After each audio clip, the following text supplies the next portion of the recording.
Thank you, Mr. President. I'm speaking today on behalf of the Society for Threatened Peoples. 120,000 people.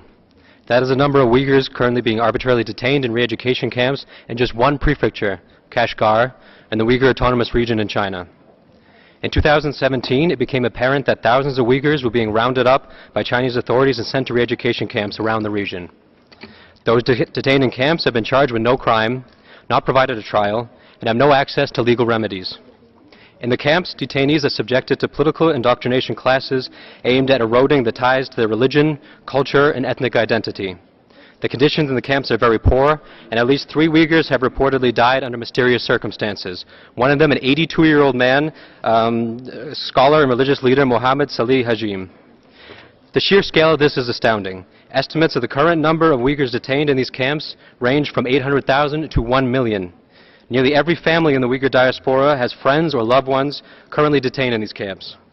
Innocent people, mothers, fathers, husbands, and wives have all disappeared. Their families are becoming increasingly desperate and frustrated by their inability to save them. They're looking for support from the international community, but have been met with resounding silence. Where is the outrage? Where is the solidarity?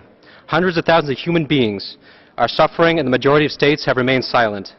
What happened to the moral imperative to care about the lives and well-being of people who live far away from you simply because they're human? What sort of international community do we want to be? Thank you. Thank you, sir.